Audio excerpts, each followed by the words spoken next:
Inamin ng singer-actor na si Chris Lawrence na simula nang maging maayos ang co-parenting setup nila ni Katrina Halili sa kanilang anak na si Katie ay nag-improve rin ang kondisyon ng kanilang 13-year-old daughter.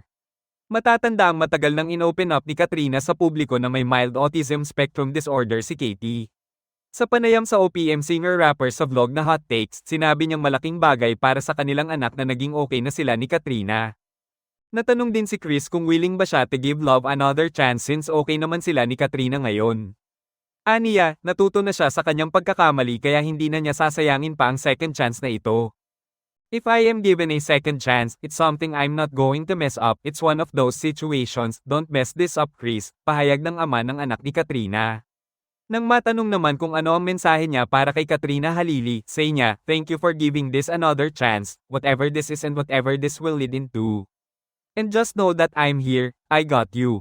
We're taking this one step at a time, and just know that aalagaan ko itong second chance na ito. Inamin ng singer-actor na si Chris Lawrence na simula nang maging maayos ang co-parenting setup nila ni Katrina Halili sa kanilang anak na si Katie ay nag-improve rin ang kondisyon ng kanilang 13-year-old daughter. Matatanda ang matagal nang inopen up ni Katrina sa publiko na may mild autism spectrum disorder si Katie. Sa panayam sa OPM singer-rapper sa vlog na Hot Takes, sinabi niyang malaking bagay para sa kanilang anak na naging okay na sila ni Katrina. Natanong din si Chris kung willing ba siya to give love another chance since okay naman sila ni Katrina ngayon. Aniya, natuto na siya sa kanyang pagkakamali kaya hindi na niya sasayangin pa ang second chance na ito.